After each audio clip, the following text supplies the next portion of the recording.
जय हिंद। नमस्कार दोस्तों, मैं अभिषेक आपके अपने YouTube channel prep square institute पर पुनः आप लोगों का मैं स्वागत कर रहा हूं। अगर आप इस चैनल पर नए हैं तो हमारे चैनल से जुड़ जाइए, क्योंकि यहां पर शिक्षक भर्ती से संबंधित जो भी अपडेट होती है मैं आप लोगों को देता रहता हूं। और इस चैनल के माध्यम से आप लोगों को टेट, सुपर टेट, सीटेट की जो निःशुल्क कक्षाएँ हैं वो प्रदान की जाती हैं। अभी देखिए हम लोग जो है हिंदी व्याकरण स्टार्ट कर चुके हैं, हिंदी ग्रामर स्टार्ट कर चुके हैं। इसमें से लगभग 7 से 8 क्लासेज हो चुकी हैं। पहला चैप्टर हम लोगों ने वर्णमाला पढ़ा था और दूसरा चैप्टर में हम लोगों ने 2 वीडियो देख लिया है, जिसमें से समास का है जो 2 पार्ट हो चुका है। 2 पार्ट में मैंने अव्ययी भाव समास और उसके बाद कर्मधारय समास बताया था। तत्पुरुष समास वहाँ पर मैंने छोड़ा था कि मैं उसको लास्ट में बताऊँगा। इस वीडियो में हम लोग दोस्तों देखेंगे कि समास का ही जो अन्य पार्ट है, मैंने 6 पार्ट बताया था कि समास जो होते हैं 6 प्रकार के होते हैं। तो उन 6 प्रकार में 2 प्रकार हो गया था, 4 और बचे हुए हैं। तो आज चारों में से देखिए जो तीसरा हम लोगों का है तत्पुरुष समास को हमने छोड़ दिया था। आज का देखिए हेडिंग डाल लीजिए आप लोग, द्विगु समास। द्विगु समास। देखिए सबसे पहले इसका हम लोग डिफिनीशन देखेंगे कि डिफिनीशन क्या होती है, फिर उसके बाद एक एग्जाम्पल के थ्रू समझेंगे। तब जो है चीज़ें आप लोगों को आसान हो जाएगी। अगर कभी भी आप लोगों ने नहीं पढ़ा हुआ है समास, तो इतने अच्छे तरीके से मैं आप लोगों को बताऊंगा कि एक छोटा बच्चा भी है जो वो आसानी से समास को समझ सकता है। तो आइए 2 पार्ट देखिए, नहीं देखें तो उसको भी देख लीजिएगा आप लोग। अगर देखें तो और अच्छी बात है, और विधिवत आप लोगों को देखिए मैं नोट्स बनवा रहा हूँ, आप लोग बनाते रहिए, क्योंकि एग्ज़ाम के टाइम में है जो ये नोट से ही काम आता है, वीडियो लेक्चर काम नहीं आते हैं।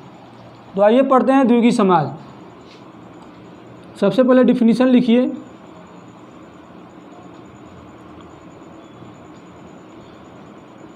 जिस समासिक पद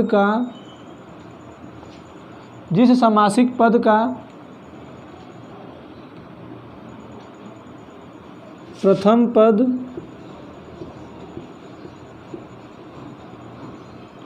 संख्यावाची हो, जिस समासिक पद का प्रथम पद संख्यावाची हो वहाँ पर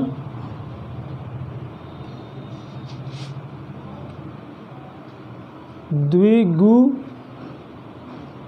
समास, द्विगु समास होता है।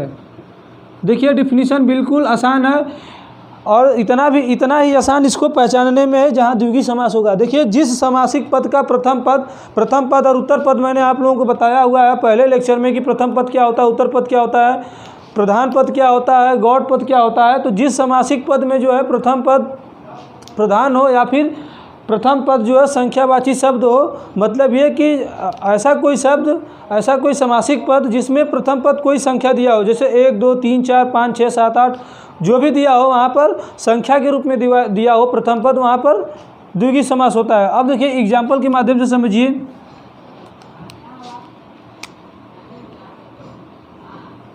नवरत्न। अब देखिए ये नवरत्न है, यहाँ पर देखिए इसको अलग करेंगे आप तो नव अलग हो जाएगा, रत्न जो है अलग हो जाएगा। तो ये देखिए यहाँ पर प्रथम पद संख्यावाची मिला कि नहीं मिला है आप लोगों को। तो ये जो नवरत्न में है, नव जो है यही, इसके कारण से ही यहाँ द्विगु समास होगा। अब देखिए एक पंचवटी ले लीजिए।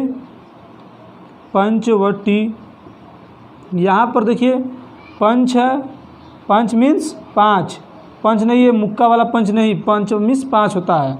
ये वटी मतलब 5 वृक्षों का समूह। अब उसके बाद देखिए एक थर्ड ले लीजिए, चौराहा। चौराहा का मतलब देखिए यहाँ पर चौराहा का मतलब चौराहा क्या होता है, जहाँ पर 4 रास्ते चारों दिशाओं में जाने के लिए है, वहाँ पर चौराहा होता है। तो यहाँ 4 जो है संख्यावाची शब्द है। तो ये देखिए जिस प्रकार से ऐसे अगर दिया गया हो कहीं पे, तो यहाँ पर आराम से आप लोग चूज़ कर लीजिएगा, ऑप्शन में मार दीजिएगा कि द्विगु समास है। लेकिन इसका एक एक्सेप्शन केस भी है। देखिए मैं आपको याद होगा, मैं अव्ययी भाव समास में उसको बताया हुआ था कि अगर नदियों के साथ जो है कोई संख्यावाची शब्द जुड़ जाए, अगर नदियों के साथ जो है कोई संख्यावाची शब्द जुड़ जाता है तो वहाँ पर द्विगु समास न होकर के वहाँ पर अव्ययी भाव समास होता है। जैसे मैंने एग्जाम्पल में वहाँ पर आप लोगों को बताया था, पंचगंगा। अब देखिए क्या है, गंगा एक नदी है, ये गंगा नदी, और यहाँ पर देखिए जो पंच है, 5 ये संख्यावाची शब्द है, तो यहाँ पर पंच हो गया प्लस गंगा हो गया। अलग करेंगे तो ये 5 जो है संख्यावाची शब्द तो है, लेकिन यहाँ पर किसी नदी का नाम जुड़ा हुआ है। पंचगंगा है, पंच नर्मदा है, द्वि नर्मदा है, तो इस तरीके से नदियों का अगर नाम दिया हो और उसके बाद जो पहले जो है प्रथम पद में कोई संख्या दी गई है, तो वहाँ पर आप लोग द्विगुणी समास न लगा करके अव्ययी भाव समास लगाएंगे। इसको मैंने अव्ययी भाव में पढ़ाया हुआ है, तो मैंने सोचा कि इसको रिपीट कर दूंगा तो ये चीज़ें जो हैं और अच्छे से याद हो जाएंगी। तो ये हो गया द्विगुणी समास दोस्तों। अब अगला हम लोग पढ़ने वाले हैं द्वंद्व समास कि द्वंद्व समास क्या होता है।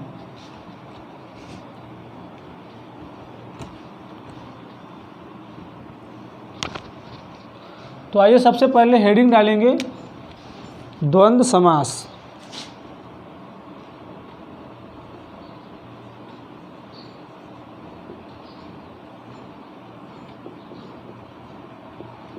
देखिए शब्द के अर्थ से ही समझ जाएंगे आप लोग।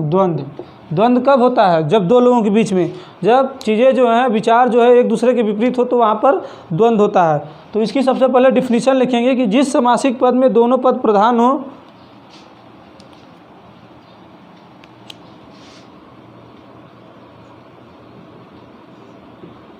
जिस समासिक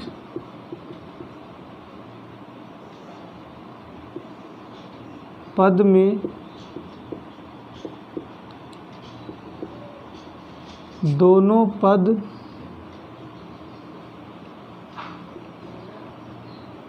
प्रधान हो तथा इनका विग्रह करने पर, विग्रह करने का मतलब तोड़ने पर, इनका विग्रह करने पर योजक चिन्हों का प्रयोग हो,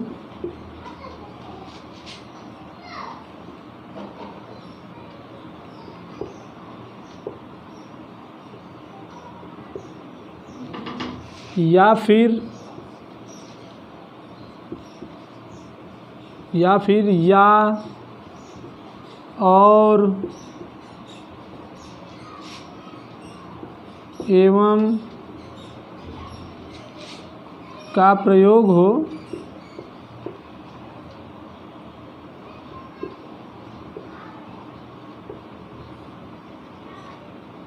वहाँ पर द्वंद्व समास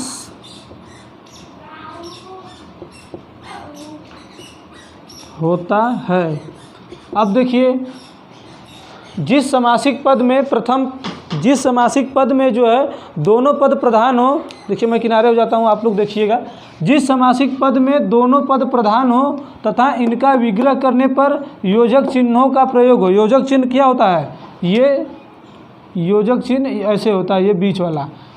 योजक चिन्हों का प्रयोग हो या फिर या और एवं आदि शब्दों का प्रयोग हो, वहाँ पर द्वंद्व समास होता है। अब देखिए इसको जो है हम लोग एग्जाम्पल के माध्यम से समझेंगे, तब आप लोगों को जो है अच्छे से समझ में आ जाएगा। उम्मीद करता हूँ कि आप लोग जो है इसको डिफिनीशन को छाप लिए होंगे अपने नोटबुक पे। देखिए अब पढ़ते हैं इसका। देखिए एग्जाम्पल देखते हैं।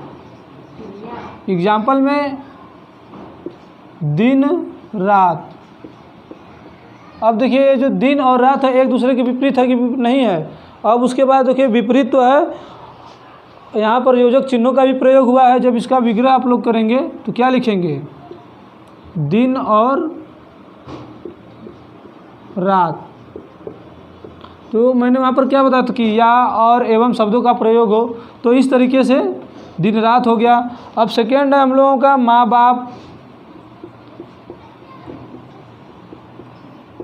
बाप, और थर्ड जो है एक ले लीजिए सुख दुख।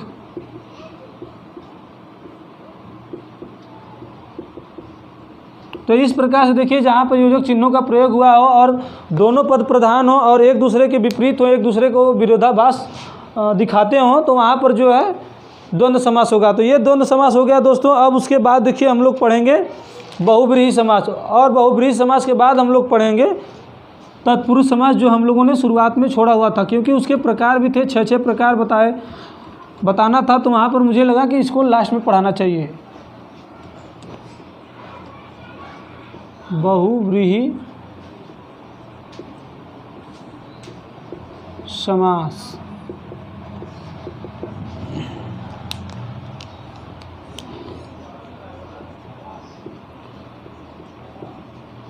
जिस समासिक पद में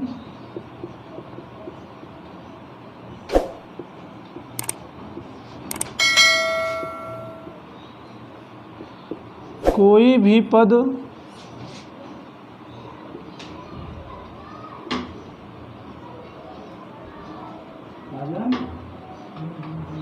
प्रधान नहीं होता, जिस समासिक पद में कोई भी पद प्रधान नहीं होता,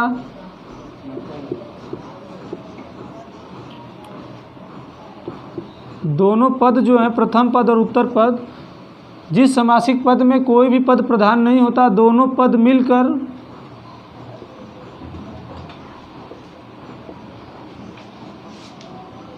एक नया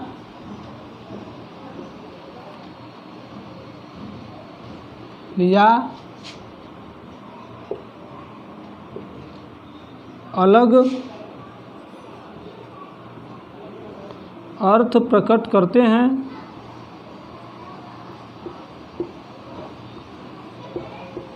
जिस समासिक पद में कोई भी पद प्रधान नहीं होता, दोनों पद मिलकर एक नया या फिर अलग अर्थ प्रकट करते हैं, वहाँ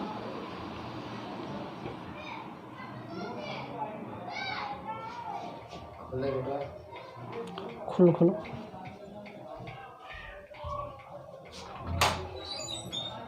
खोल दो। हाँ पूरा खोल दो।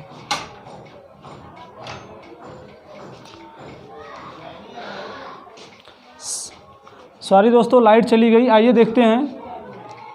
जिस समासिक पद में कोई भी पद प्रधान नहीं होता, दोनों पद मिलकर एक नया और अलग अर्थ प्रकट करते हैं, वहाँ पर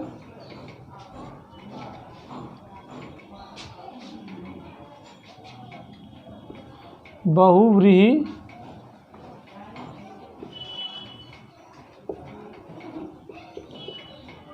समास होता है। अब देखिए इसका एग्जाम्पल देखेंगे। सबसे पहले डिफिनीशन एक बार और देख लीजिए, आप लोग नोट कर लीजिएगा अपने नोट्स में। जिस समासिक पद में कोई भी पद प्रधान नहीं होता, दोनों पद मिलकर एक नया या फिर अलग अर्थ प्रकट करते हैं, वहाँ पर बहुव्रीहि समास होता है। अब देखिए एक नया और अलग अर्थ कैसे प्रकट करेगा, कैसे लाएगा, अभी आप लोग देखिए मैं दिखाता हूँ। एग्जाम्पल देखेंगे। ये मान लीजिए विषधर। विषधर का मतलब क्या होता है? विष को धारण करने वाला। विष मतलब जहर, और विष मतलब वो मत समझ लीजिएगा विष इच्छा वाला विष। विष को धारण करने वाला, विष को धारण करने वाला अर्थात क्या हो जाएगा? ये विष को कौन धारण करता है?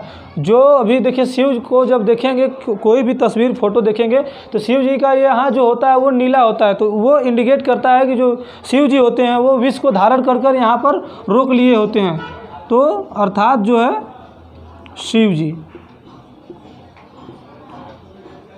तो विष को धारण करने वाला को विषधर कहा जाता है, और ये इंडिकेट कर रहा है शिव जी को। तो यहाँ पर जब ये विषधर जो शिव जी को इंडिकेट कर रहा है, तो यहाँ पर क्या हो जाएगा? बहुव्रीहि समास।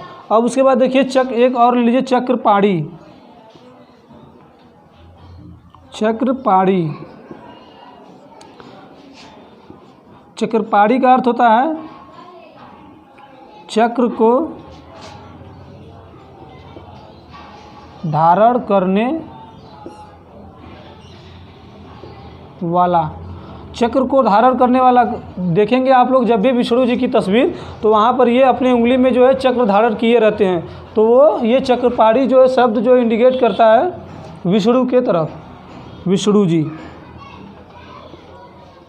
विष्णु जी।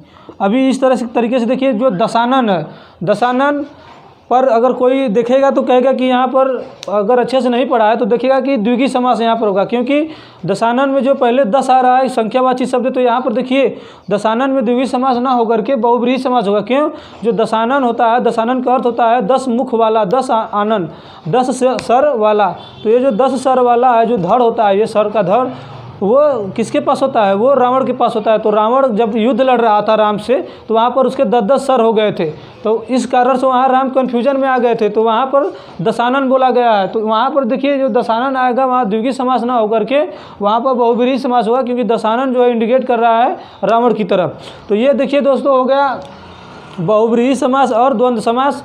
अब उसके बारे में देखिए, अब जो लास्ट हम लोगों का बच रहा है वो तत्पुरुष समास बच रहा है। तो तत्पुरुष समास का मैं एक छोटा सा वीडियो लाऊंगा और उसको लगभग 10 मिनट का वीडियो होगा, इससे ज़्यादा बड़ा नहीं हो पाएगा। और उसमें जो है तत्पुरुष समास क्या होता है, लाइट भी आ गई, तत्पुरुष समास क्या होता है और तत्पुरुष समास के जो प्रकार होते हैं कौन कौन से होते हैं, तो इस प्रकार से देखिए दोस्तों। अब चलिए मिलते हैं नेक्स्ट वीडियो में, तब तक के लिए जय हिंद, जय भारत।